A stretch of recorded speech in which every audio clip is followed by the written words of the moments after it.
Alright, figured I'd do a little video here. It's Tuesday, September 27th. Still working on the truck. It happens, you know. Try to get done with it. Something happens. Almost every time I'll get one thing finished, something else happens. Sunday, I took it for a test drive. I had changed some things with the timing. She's been running great. I was 100 miles away from being done breaking in the engine. So I could give it a fresh oil change. I just went ahead and changed the transmission filter. Everything looked great. The only thing left on my list, which was a little bit of body work, possibly the rear brakes. They were seeming kind of questionable, and then tires. And you know, I was gonna have to call it done. I'm maxed out. You know, especially the fuel tanks and rebuilding the engine really threw me for a loop.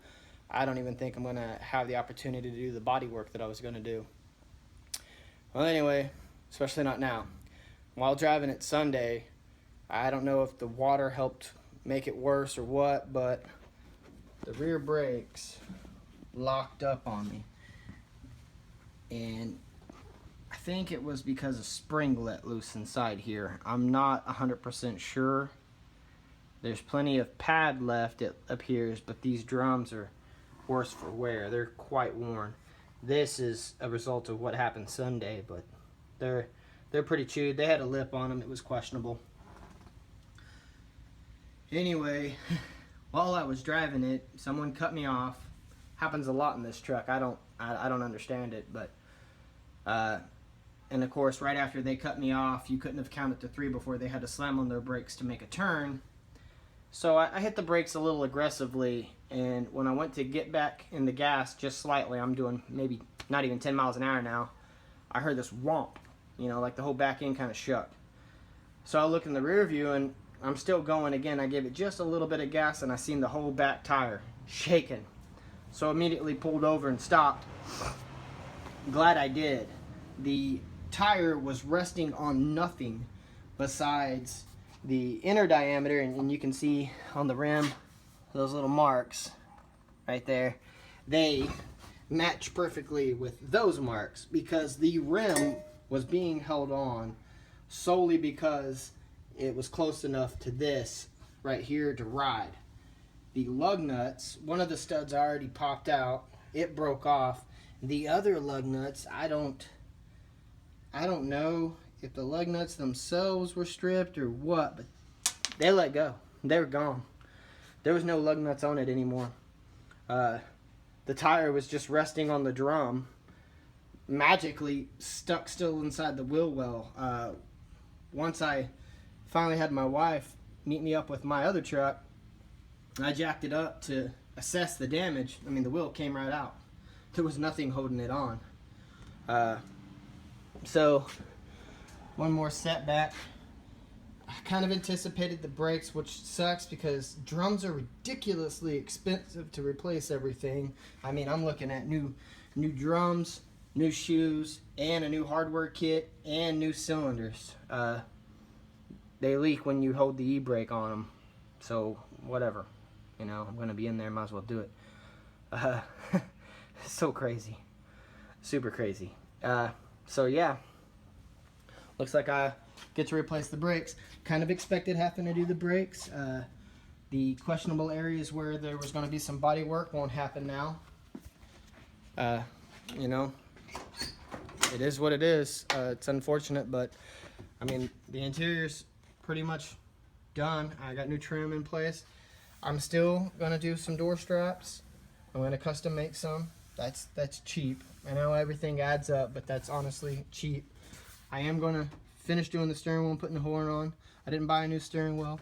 I hated the ugly, I don't know, gunmetal color that it was. If it wasn't faded, it wouldn't have looked so bad. But anyway, so it looks like I painted this one black. I'll put the horn on it. I got the horns hooked up and working.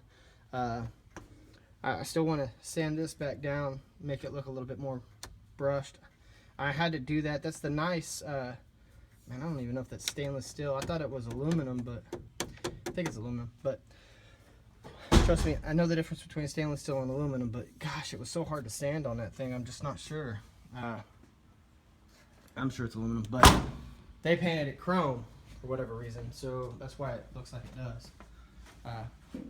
while I'm making a video, I might as well include some of the things I've done to the engine. So I was chasing down a coolant issue, not a leak, just trying to run a little hot. I had the new heater coil plumbed wrong, so I got it plumbed back up.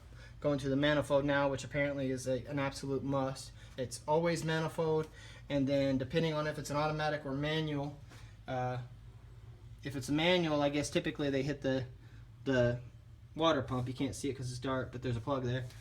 And this wouldn't be on a manual radiator. On an automatic, I guess they plumb here. It's for the extra cooling. I'm not real sure. You can't always believe what you read, even in the books. But so I redid that, and I changed up the fuel a little bit, and I relocated the filter here. Again, it's kind of dark, but and added the fuel gauge there. Get it away from over here so that the hose is kind of a little bit straighter. Man, she was running so good. I mean, I'm ready for it to be broke in so I can wrap her on up there, because even taking it up to $4,000, when she hits second gear, she'll knock them loose. And she tries to park them in third. I'm giving 410 gears in the back, open differential, and those crappy tires. Yeah, anybody can break them loose, but she's all there. I mean, especially when she hooks. I'm definitely confident that I hit the 400 plus horsepower mark, and easily on the torque at 1500 RPMs, cruising in third gear. Again, I understand it's got 410 gears, but oh man, it's just so responsive, so responsive. It'll go quick. But anyway, I put some different plugs in it as well. Not that you can really see those, but I need to pull them and check them, make sure they're burning at the right heat range. That's about it. I mean, the motor was pretty much done. Fingers crossed, of course. I redid some new trim on the grill. Got the running lights in there just where I want them. I got the trim looking just a little bit more even, you know, from the factory. It was kind of wonky to begin with. I'm not going to really worry about replacing that. It's cracked. I get it. You know, I mean, you got to keep in mind, this was a project truck that I was supposed to keep on a budget to give to my brother. So, it's still the plan, but the budget part just kind of forgot about a little bit, I guess. But there she is. I've done a few other things, you know. I put a kill switch in it. Obviously not going to show you that on the video, but it's in it. It's hidden real well. Even if I told you where it was at, you wouldn't be able to see it. So yeah, looks like rear brakes. No big deal, I guess. I kind of expected to have to do them. I thought about doing a disc conversion, but the problem is sometimes people have issues if they don't put in the proper proportioning valve. So to do a disc conversion the right way, even with GM OE factory parts, using a aftermarket bracket that bolts on instead of has to be welded on, I mean, I'd still be looking at $100 more if I was going to do it the right way. And then having the parking brake would still be questionable. You can get a kit, but they'll start around $350 for a decent kit, and I just can't justify that. I got kind of smart and shopped around, and I found brake rotors, shoes, rebuild kit, and 2 new wheel cylinders, and I should come out under $100.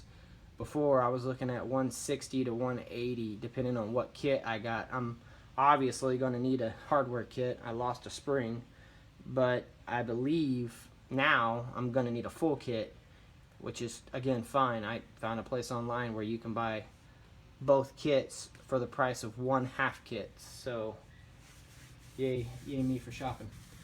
Hopefully the rim's okay, since it's hub-centric. I believe it will be.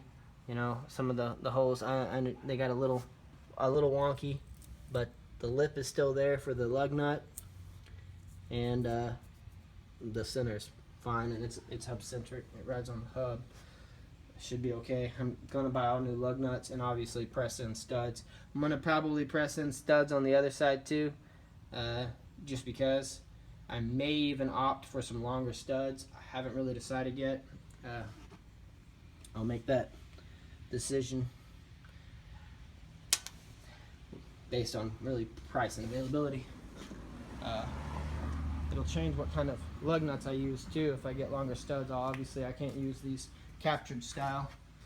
And as much as I'm not a fan of these rims, I hate that I damaged this poor guy in the process. I mean, it looked like junk, but it was still there. And I kind of believe it helps with the hub centric thing. I mean, it's adding some thickness.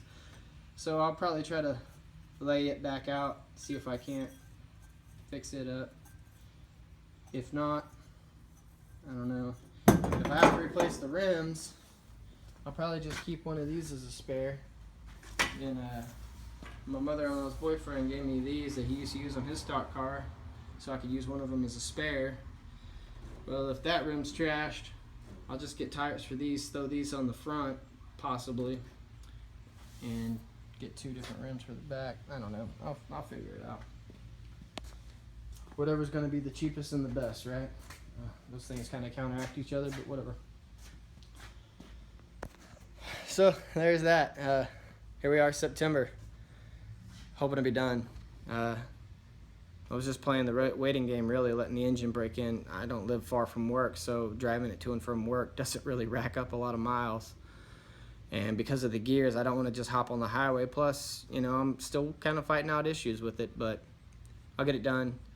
It's pretty depressing running into major problems like that. I mean, the wheel could have popped off. It could have been worse. But every time I get a little bit depressed about it or beating myself up, because I mean, like I said, budget's gone. You know, I'm nickel and diming it now. But I started this thing with a very solid reason in mind. That purpose still exists, and every time I get a little upset about it, I just think about the reason as to why I'm doing this, and then I remember there's no one more deserving, especially every time I see pictures of him with the kids or something like that. So he deserves it. I know he's stoked about it. So, you know, suck it up, buttercup. It is what it is. I'll get it done. You know, I've learned a lot of things along this way. Oh man, I still have a ton of stuff that I need to sell too. In reality, if I was to sell all this stuff that I've accumulated during this truck situation, I'd be okay with these added changes, but it's hard to sell stuff nowadays. People want stuff for free. So, until next time.